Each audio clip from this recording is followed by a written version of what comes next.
Hi అండి. Welcome back to chef Virinchi.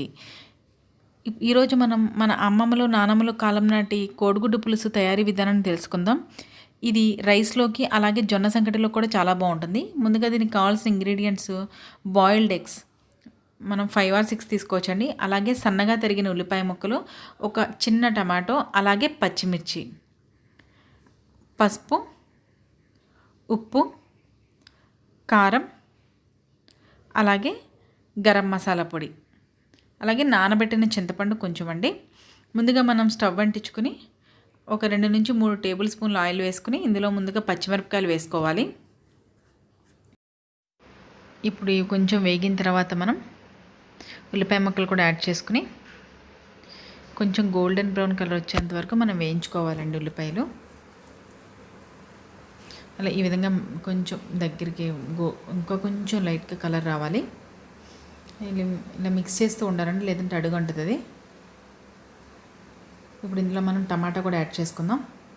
Tomato ఈ onion రెండు చాలా సాఫ్ట్గా కుక్ అవ్వాలండి. అప్పుడే ఈ కర్రీ చాలా టేస్టీగా అలాగే థిక్గా కూడా ఉంటుందండి. ఇది రైస్లో కన్నా జొన్న సంకటిలోకి చాలా బాగుంటుందండి ఇది.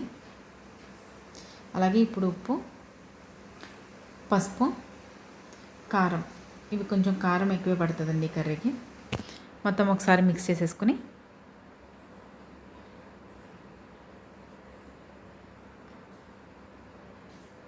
మూత పెట్టాల్సిన అవసరం ఏం లేదండి. ఇలా మనకి చాలా సాఫ్ట్గా కుక్ అవుతుంది టమాటో, ఆనియన్ ఇదంతా. ఇప్పుడు ఇందులో ఇప్పుడు ఎగ్స్ యాడ్ చేసుకుందాం. ఇంకా కొంచెం కుక్ అయిన తర్వాత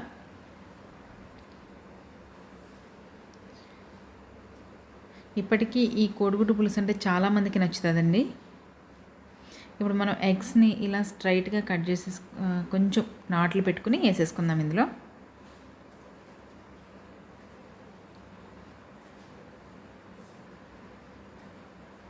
అంతే, ఈ విధంగా వేసేసుకుని ఒకసారి మళ్ళీ మనం మిక్స్ చేసేసుకుని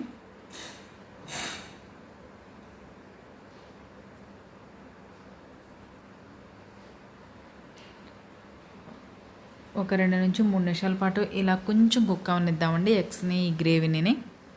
ఇలా కొంచెం కుక్ అయిన తర్వాత మనం ఇప్పుడు ఇందులో నానబెట్టి ఉంచుకున్న చింతపండు పులుసు వేసేసుకుందాం.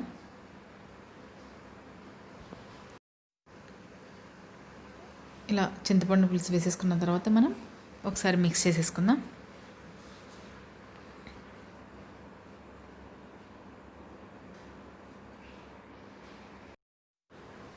మనకి ఈ విధంగా వచ్చిన తర్వాత మనకి ఈ విధంగా మరుగుతుందండి. మరిగినప్పుడు తర్వాత మనకి మీకు నచ్చితే ధనియాల పొడి లేదంటే గరం మసాలా రెండింటిలో ఏదో ఒక పౌడర్ యాడ్ చేసుకోండి. ఇలా వచ్చిన తర్వాత మనం ఇప్పుడు ఒకసారి మిక్స్ చేసేసుకుని మనకి ఈ విధంగా కొంచెం మరిగిన తర్వాత ఒకసారి మొత్తం మిక్స్ చేసేసుకుని మనం ఒక 2 నిమిషాలు మళ్ళీ మూత పెట్టుకుని మళ్ళీ మూత తీసి చూసుకుని మనకి ఈ పులుసు అనేది చాలా థిక్గా కుక్ అయిపోయి ఉంటుందని మనం స్టవ్ ఆఫ్ చేసేసుకోవచ్చు. ఇలా వచ్చిన తర్వాత మనకి చూసారు కదా, ఇప్పుడు మనకి ఎంత థిక్గా వచ్చిందో. ఇప్పుడు మనం స్టవ్ ఆఫ్ చేసేసుకుందాం. అంతే, ఎంతో టేస్టీగా ఉండే కోడిగుడ్డు పులుసు రెడీ అయిపోయిందండి. మీరు కూడా ఒకసారి ఈ విధంగా ట్రై చేయండి. అలాగే మరిన్ని ఈజీ అండ్ టేస్టీ రెసిపీస్ కోసం మన ఛానల్ని సబ్స్క్రైబ్ చేసుకోండి.